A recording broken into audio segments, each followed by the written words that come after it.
ago, Congressman Steve Scalise came terrifyingly close to death when a gunman opened fire on him and other congressmen. Thankfully, he escaped with his life, and he's just written an aptly titled new memoir, Back in the Game. Please welcome, it's my honor, Congressman Steve Scalise to the vehicle.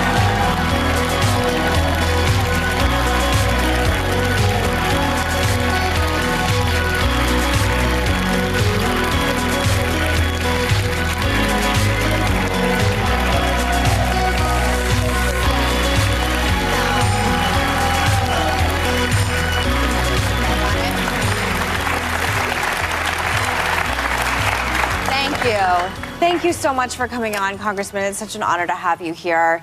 You know, what an honor to be here, and thank y'all for having me, and love the reindeer sweater. Thank you.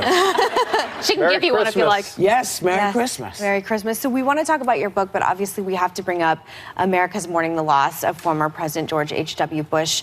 What do you think of his legacy, especially in regards to today's Republicans?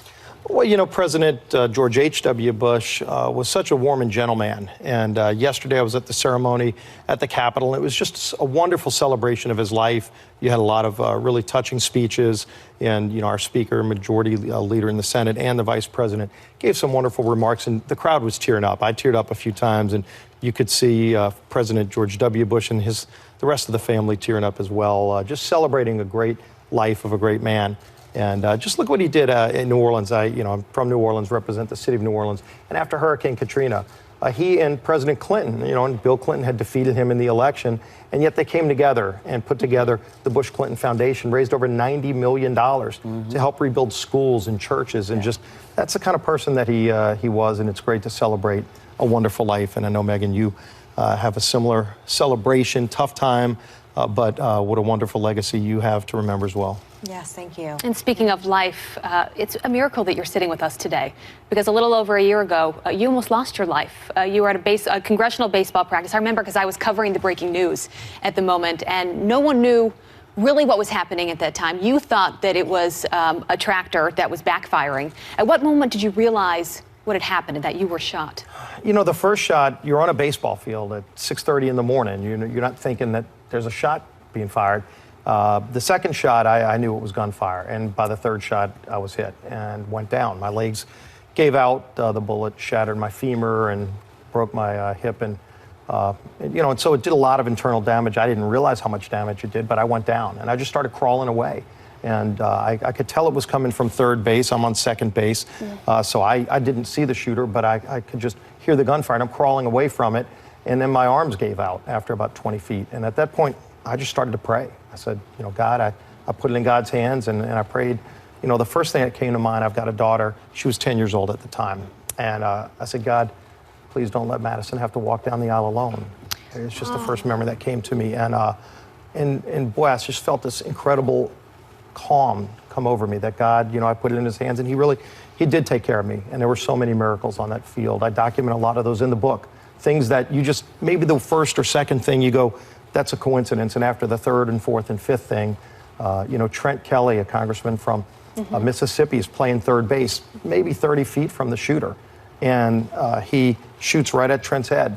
And the bullet hits a link in the chain link fence and just veers enough to where it went. He said he felt it go right by his head, but it was directed for him. And then he looks over and he sees the shooter and he takes off. And he served in Iraq, so he knew immediately it was a gun. The gentleman who was also the doctor in... Brad Wenstrup, congressman from Ohio, colleague of mine. Typically, he leaves at around 7 o'clock in the morning. He had an 8 o'clock meeting at his office, and then the meeting got canceled on his way to practice. So his scheduler said, okay, you don't have the 8 o'clock meeting. So he decides to stay late. And he goes to the batting cage, and when the shooting starts, Brad was a combat surgeon in Iraq.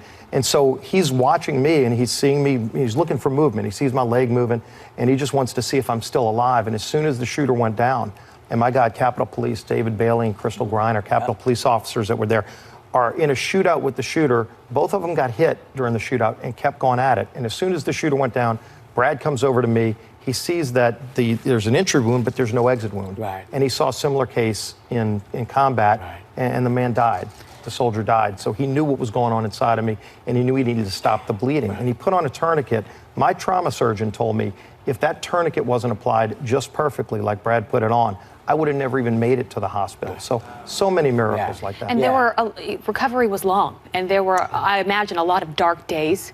What was the low point for you in all this? You know, the lowest point, and I had a lot of setbacks, and, you know, infections would set in, and I'd go back to surgery. I had 9 surgeries, and Dr. Sava and the whole team, I talk about them in the book and how the wonderful things that they did to keep me alive. But I had a lot of nerve damage in my left leg, and when one of my doctors, Dr. Asaf, came to me and said, you know, they did a lot of nerve tests, and they said, you know, we don't think the nerves in your foot are going to come back on the left foot. So I may never be able to run again. I love playing sports. But you know what? I knew at the time, okay, I've got my life, I've got my family. The things that I love, I can still do.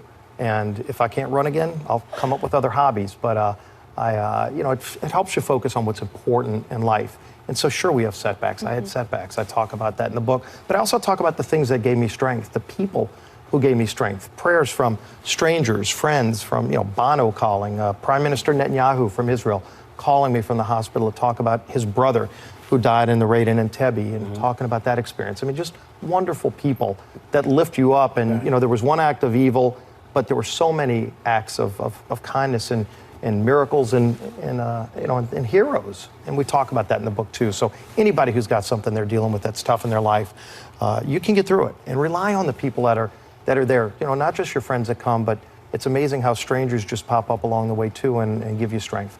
So I can't imagine what you've gone through is like. But I have to say, I'm a bit surprised that after all you went through, that you don't seem to have an idea that there may be some more gun control that we need to work on with stuff like this, with people who maybe shouldn't have access to them, and et cetera, et cetera. So I'm surprised that you don't feel that there's any more that we can do with gun control. You know, right after I came back, and, you know, 3.5 months later, I came back to Congress and got to go back to work again. And, you know, I had people that would ask me, you know, so are your views different on gun control or even on other issues? And, you know, I've got deep-rooted conservative beliefs, but they're rooted in what the fundamental foundation of this country is based on. I mean, the Constitution was written initially, they didn't have a protection for guns because our founders just thought it was an assumed right. Later, they added it in the Bill of Rights as the Second Amendment, but they felt very strongly every American has the right to defend themselves. And if you look, there are bad people out there, you know, whether they use guns or knives or bombs. There are a lot of laws on the books. You know, if somebody goes and uses a gun to commit a crime, they've broken a series of laws to get there. And so let's enforce the laws better. And look, we found a lot of mental health problems.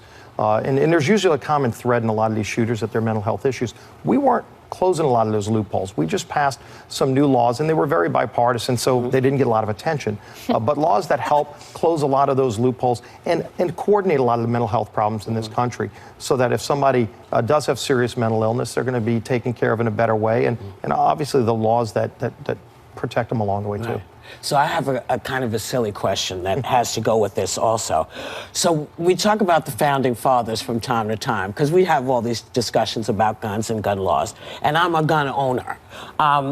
What do you think they were talking about? What kind of guns? Because it says if you're part of the militia, you have every right to you know, carry arms. So what kind of guns do you think they were talking about? Do you think they were ever considering? They had muskets back then, and that might have been considered a, you know, a powerful weapon. Right. You know, today we laugh about some of that. But I mean, look, our founding fathers, what they really talked about was that people had a right to defend themselves. And they felt very strongly. It wasn't They did just say militia. But it wasn't just in the Supreme Court, by the way, answered this question a few years ago. There was a question of whether or not the militia only meant you have to be in the military to be able to own a gun, or can you own it individually? And it was a 5-4 decision, which is concerning. I mean, it should have been a 9-0 decision. But the Supreme Court said very clearly, you can own a gun, not just as a member of the military, but also individually to protect yourself. And so that is what the true meaning of the Second Amendment is. And again, go back and read what our founders talked about before they wrote the Constitution. This was a fundamental belief. Okay. You know, we may never agree on it. But it's important that, you know, we have this debate. Yes. And, you know, you could talk about the muskets and what they did. They didn't have, you know, airplanes and things that you can do to deliver bombs today. Yeah. Allow us to, you know, deliver weapons in different ways. Congressman Scalise, you had 9 surgeries, and then you returned and had a standing ovation. And I wanted to know what that was like, finally coming back at the State of the Union to this kind of applause. I was so happy to see you up and walking and speaking and just, back doing what you do best. What was that moment like? It was one of the most special moments of my life. I mean, obviously, my wedding to Jennifer, the birth of my kids, Madison and Harrison, but to be able to come back.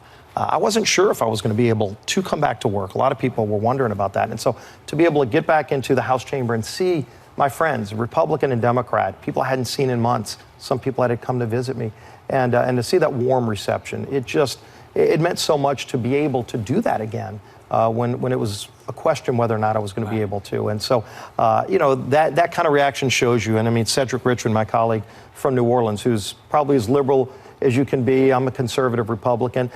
He was sitting right behind me. He was the first person to come to the hospital right after the shooting.